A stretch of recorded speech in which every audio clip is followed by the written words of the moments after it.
Good morning, students. Today my topic is about paper chromatography. As you all know that paper chromatography is a most useful and simple technique that is used in our general laboratories and in industries for separation of large number of plant pigments. For example, separation of carbohydrates, lipids, all these are separated using the paper chromatography. Before going to that, paper chromatography is a technique where first of all identify for separation of plant pigments. That's why it is named as chromatography. That is, chromo means color, tography means to write. For that, it is named it as chromatography. This was first of all given by the scientist known as Michael Swett. That's why it is having a large history from 1906 to 1962. 1962. Further, chromatography is identified as and advanced by the large number of techniques during its history. So, this chromatography is differentiated into different types based on the surface you are using. Based on surface you are using. So, for example, it is divided into planar chromatography and column chromatography. This planar chromatography is again divided into paper and TLC chromatography. So, this paper chromatography is main important technique for separation of most of the plant pigments, for example, amino acids, and for the drugs that we are using in the industry. Paper chromatography is a technique. It is first of all given by the scientist known as Michael Swett for separation of large number of plant pigments. Later on, in 1942, chromatography was developed by Martin and Singh. Later that, in 1961, it is full-fledgedly given by the Sean Bean in 1961. So, after the last historical development, based on this chromatography techniques, we are using different chromatographies based on its principle, based on the column we are using, based on the principle involved. So, based on this, chromatography is divided into different types: absorption chromatography, partition chromatography, ion exchange chromatography, and affinity chromatography. So, these all techniques are differentiated based on its principles. Under that, most important chromatography is partition chromatography. This partition chromatography is again divided into liquid-liquid chromatography, liquid-solid chromatography, and gas-liquid chromatography. These are all the techniques which are important for the based on its principles of chromatography. As already I told that chromatography is divided into different types based on its surface we are using. If you are using the plane surface, that the principle involved is different. If you are using a column surface, the principle involved is different. Under the plane surface, we are most usually using paper chromatography and thin layer chromatography. Paper chromatography is the most important versatile technique for separation of most of the amino acids and the drugs we are using in the industry. So today our topic is mostly focusing on the paper chromatography. So in this paper chromatography, we are using the most important principle, that is partition principle. What is the partition principle? So every biomolecule is having its own nature of moving onto a surface based on its interaction with the stationary phase and based on its interaction with the mobile phase. Based on its interaction, every molecule is having its own flow properties. What is this stationary phase and what is this mobile phase? In this, every chromatography technique involves two phases. One is stationary phase, another one mobile phase. Stationary phase is nothing but a stagnant layer on which the molecules are separated, and the mobile phase is the layer on which is moving on towards this stationary phase. Based on this, we are now using the partition chromatography principle on paper chromatography. The partition chromatography principle, in this, a molecule is partitioned between two layers. A molecule is partitioned between two layers. One is between the stationary phase, another is between the mobile phase. That partition is for the different biomolecules. Based on this partition property, we are using the partition principle in the paper chromatography. This paper chromatography is again divided into different types: paper absorption chromatography and paper partition chromatography. Paper absorption chromatography is a technique in which silica or alumina acts as a absorbent as a stationary phase, and solvent is a liquid phase. If you are using the paper absorption chromatography, if you are using the paper partition chromatography, you are using a paper which contains the cellulose layers. Based on this, paper partition chromatography is involved. So, based on this, we are going to the paper chromatography, which involves the partition principles. So, a paper chromatography in which two phases are involved. One is stationary phase. We are using here the stationary phase is nothing but a paper. Stationary phase is nothing but a paper. Before going to that, I will explain you the whole technique in simple manner. First of all, take a Whatman number 1 filter paper. What is this Whatman number 1 filter paper? We are using the Whatman number 1 filter paper for separation of the pigments or carbohydrates, or separation for the amino acids based on its partition on a white paper, which is known as Whatman number 1 filter paper.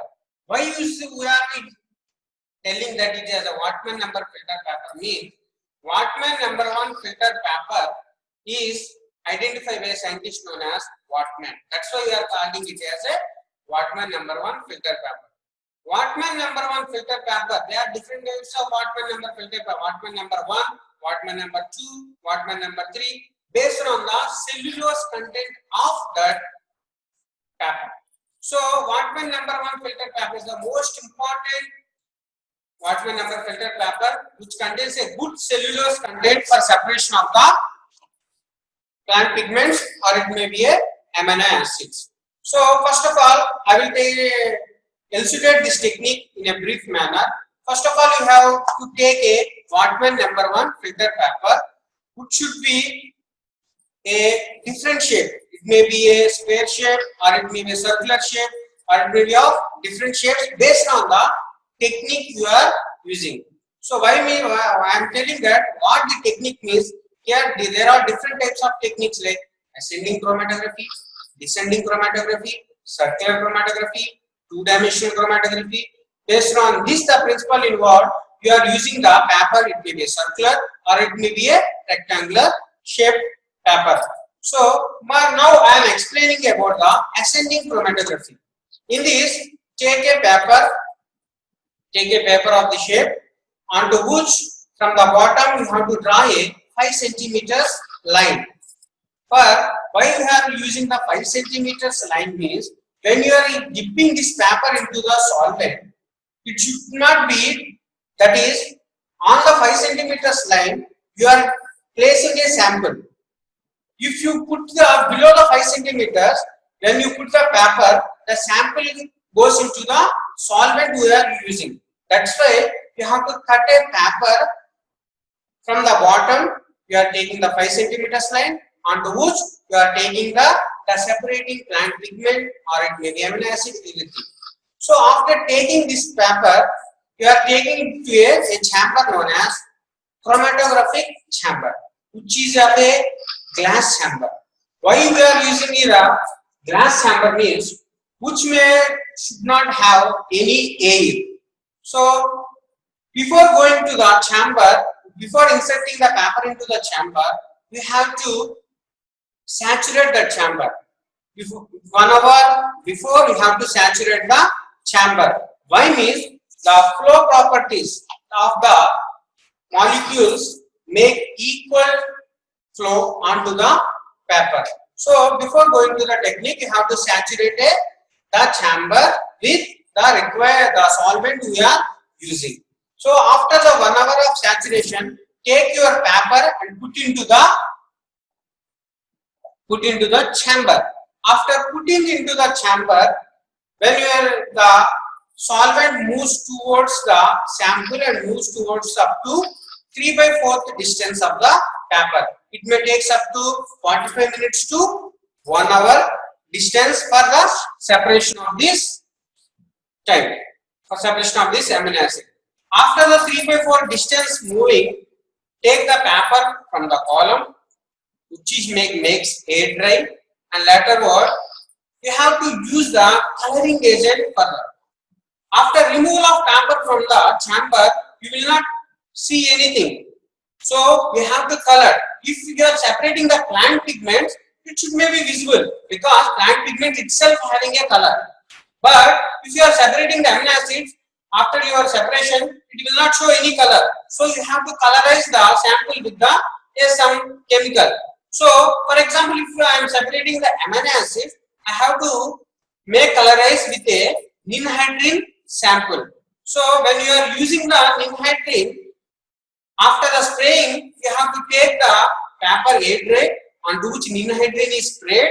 This ninhydrin sprayed paper is taken into the oven to make visible of color. After 2 minutes, you have taken the paper from the oven, which should be seen in a purple color spots. And there are different spots on the paper which are showing in the purple color. Some are moved at faster distance, some are moved towards the lesser distance, some are at the middle distance. Why some are moved towards the slower distance? Why some are moved towards the higher distance? Why some are moved towards the middle distance? Means it depends upon the biomolecule you are separating and its flow property between interaction with the solvent and interaction with the paper. So if it is more interacted with the paper, the movement of the sample is slow. If it is more interacted with the solvent, the movement is faster. That is, the sample is partitioned. The sample is partitioned between the paper and the solvent. And here the stationary phase is nothing but a water. Water acts as a stationary phase. Or as I already told that the stationary phase is stagnant one, but the water is not the stagnant molecule. So on the paper, the stationary phase, the water is first of all moving towards the paper.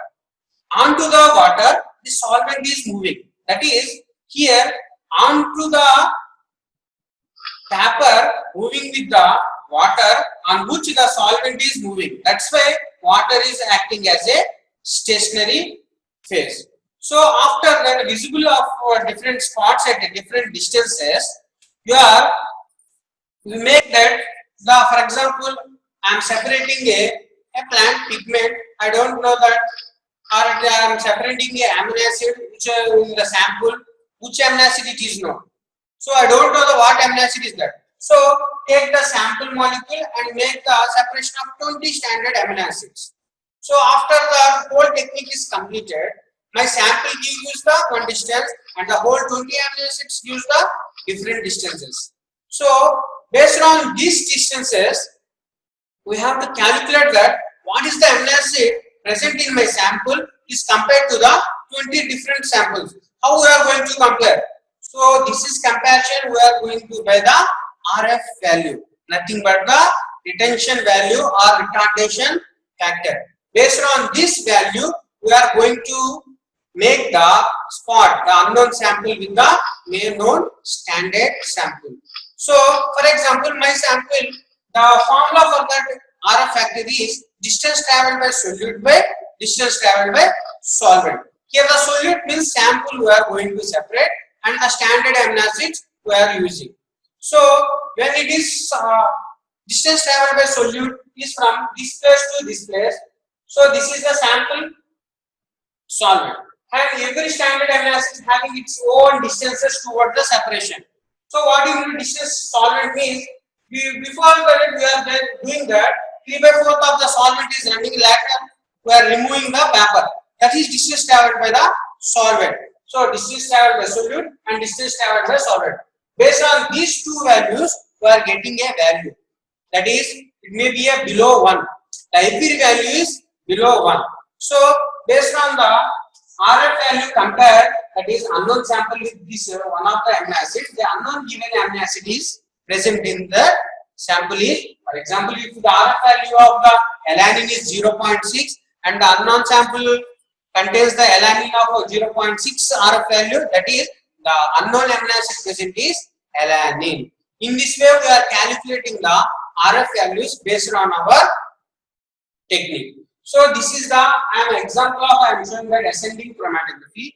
In this way, we are having the different types of chromatography like descending chromatography, circular chromatography, and two-dimensional chromatography.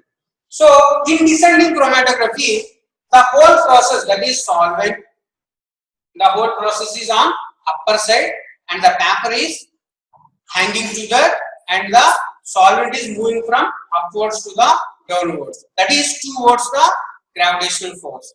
Like before that, we have doing the ascending chromatography. It is moving towards against the gravitational force. So when we are doing towards the against the gravitational force, the time taking is very high. That is, it may take up to 1 hour for the separation of the sample. But in descending chromatography, towards the gravitational force, it is moving very fastly. That is, time taking is less. But in a technique, we have to compare it in the form of a resolution. So in ascending chromatography, when it is moving towards the gravitational, against the gravitational force, where it is the technique is in a slow process, so the resolution is good. But in descending chromatography, that is towards the gravitational force, it is moving faster, the resolution is less. So this is the main difference between the ascending and descending chromatography. In this way, another technique is known as circular chromatography. In circular chromatography, the paper is in circular shape. The paper is in circular shape. You use center of the point. You are having a wick. From that wick, there is a bottom which contains the solvent. From the bottom of the wick, the solvent is moved towards and moving it in a circular manner. The whole process is same. That is 3/4 of the running of the solvent. You are taking the paper, take it air dry, spraying with the chemical agent, put in the hot air oven, the colorization of spots. That is RFL is calculated. You again using the distance traveled by solute by distance traveled by solute. So when you are using the distance traveled by solute by solvent, from mark where you have to take means the sample where you are inserted, from that where the sample is gone. That is the mark of the distance traveled by solute. From the where the sample you are using, from that line where the solvent is gone. That is the distance traveled by solute. Based on these two properties, distance RF values are calculated. So in the circular chromatography, the time taking process is less and the resolution is also good. So circular chromatography is mostly preferred. So most of them don't know about the stationary phase. Most of them know that the paper acts as a stationary phase, but here in paper chromatography, paper is not the stationary phase. Here the water acts as the stationary phase on which solvent is used. So based on the technique we are using, different types of solvents are used and different types of ratios we are using. Some may be ethanol, acetic acid water, or some may be phenolic compounds, or based on the sample you are using, we are using the solvents. The pure solvents should be used. It should not be, it should be free of impurities. There are different solvents like isopropanol, ammonia and water, which is in the 9:1:2 ratio. Methanol water, which is in the ratio of 4:1. Butanol acetic acid water, which is in the ratio of 4:1:5. So based on these solvents, we are taking the sample, and based on the sample you are taking, we are using these solvents. Based on this solvent interaction with the solute, we are using the chromatography in a successful manner. So finally, there is another type of technique known as two-dimensional chromatography. In two-dimensional chromatography, when you are using the technique, some spots are mixed with on one by one. To separate the spots, we are using the two-dimensional chromatography. So first of all, you are doing the SND chromatography, making the running of the sample. Later, you have remove the paper, visualize the spots. But on the spots, one spot is overlapping the other.